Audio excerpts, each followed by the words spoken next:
इंदौर में प्रदेश सरकार की हुई कैबिनेट बैठक के एक दिन बाद मध्य प्रदेश के नेता प्रतिपक्ष उमंग सिंगार ने आज इंदौर प्रेस क्लब में मीडिया से बातचीत के दौरान राज्य सरकार पर कई गंभीर आरोप लगाए। उन्होंने कहा कि मुख्यमंत्री डॉक्टर मोहन यादव को पहले यह स्पष्ट करना चाहिए कि इंदौर में कैबिनेट बैठक आयोजित करने का उद्देश्य क्या था और इस बैठक से इंदौर को क्या लाभ मिला। सिंगार ने आरोप लगाया कि ये बैठक महज दिखावा थी और इसमें इंदौर के लिए कोई ठोस सौगात नहीं दी गई। साथ ही राजवाड़ा बैठक को लेकर उन्होंने अपव्यय का आरोप लगाते हुए कहा कि जनता के पैसे का दुरुपयोग कर केवल प्रचार की राजनीति की जा रही है।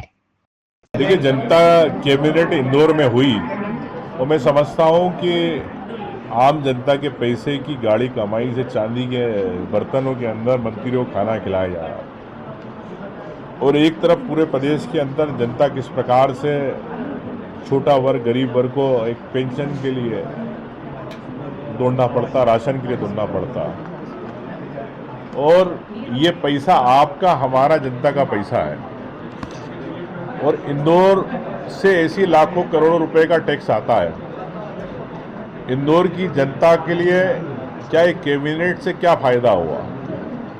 इंदौर में क्या आप यहाँ का टैक्स कम करेंगे? ये बताएं मुख्यमंत्री जी। इंदौर को नई सौगात के रूप में आप क्या देंगे, ये स्पष्ट आप करें। इंदौर के अंदर आवश्यकता है कि जिस प्रकार से सीवेज लाइनें पानी भरा रहा, आप देखते बारिश के समय फिर बारिश आ रही है, तो क्या उसको लेके आपने अलग से कोई प्रावधान दिया? ना बजट में दिया, ना आपने कोई घोषणा करी। तो मैं समझता हूँ कि इंदौर के साथ हमेशा भेदभाव करते हैं। इंदौर से आप उम्मीद तो रखते हैं, लेकिन इंदौर की जनता के लिए आपको यहाँ जिस प्रकार से कॉलोनी को लेके बैकडोर से परमिशनें दी जा रही है, प्लानिंग नहीं है, अभी तक मास्टर प्लान यहाँ पर नहीं डिक्लेयर हुआ। तो क्यों नहीं डिक्लेयर हुआ? आपको पीछे से परमिशन देना है छोटे छोटे बिल्डरों को, जो और आपको पीछे से आपको लाके पैसे दे रहे हैं। तो मैं समझता हूँ कि इंदौर की जनता को एक आबोहवा भी खुली चाहिए, पर्यावरण की दृष्टि से भी होना चाहिए और तत्काल इंदौर की जनता को मास्टर प्लान मिलना चाहिए ताकि बड़े गार्डन भी मिले, अच्छी सड़कें भी मिले। ये मैं कहना चाहता हूँ, लेकिन मुख्यमंत्री जी इस पर चुप है। हुआ है उसके ऊपर भी आपने जो सवाल है जो खड़े किए हैं, जो जिनको नियुक्त किया गया है एसआईटी में, उस पर भी सवाल आपने खड़े किए। स्वाभाविक है, जो अधिकारी उसमें नियुक्त किए गए कहीं ना कहीं विजय शाह से जुड़े हुए सब खरगोन में एसपी रहे हैं। आप, मैंने उसमें स्पष्ट कहा, चाहे दोनों के बारे में कहा।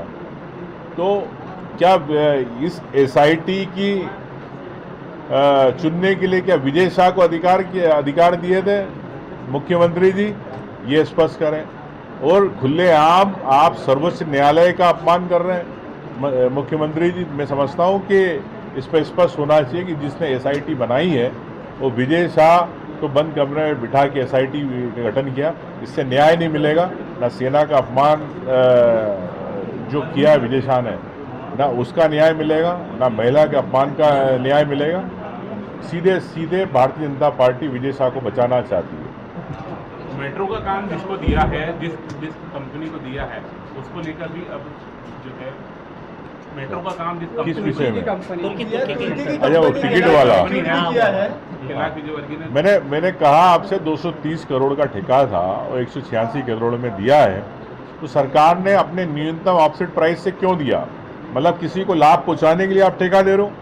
और वही तुर्की जो जिसने अभी पाकिस्तान के साथ मिलकर उसके हथियार हमारे देश की सेना पर गिरे, तो क्या ऐसे लोगों को आप ठेका देना चाहते हैं? मुख्यमंत्री जी चुप क्यों? इस पर तत्काल। इसके अलावा सिंगार ने मंत्री विजय शाह से जुड़े विवाद पर बनी एसआईटी पर भी सवाल उठाए। उन्होंने कहा कि जिस तरह से एसआईटी का गठन किया गया है वो संदेहास्पद है। सिंगार ने आरोप लगाया कि एसआईटी में वही अधिकारी शामिल किए गए हैं जो पहले विजय शाह के प्रभार वाले जिलों में पदस्थ रहे हैं, जिससे निष्पक्ष जांच की उम्मीद कम है। उन्होंने ये भी कहा कि ये प्रक्रिया बंद कमरे में हुई है, जिससे ये साफ है कि जांच केवल औपचारिकता है और इससे पीड़िता को न्याय मिलने की उम्मीद नहीं है। इसके साथ ही सिंगार ने भोपाल और इंदौर के मेट्रो प्रोजेक्ट को लेकर भी सरकार की नीयत पर सवाल उठाए। उन्होंने आरोप लगाया कि इन परियोजनाओं के टेंडर तुर्की की एक कंपनी को ऑफसेट प्राइस से कम में दिए गए हैं, जबकि ये वही देश है जिसने हाल ही में पाकिस्तान को भारत विरोधी हथियार सप्लाई किए थे। उन्होंने मुख्यमंत्री से मांग की है कि ये ठेका तत्काल निरस्त किया जाए।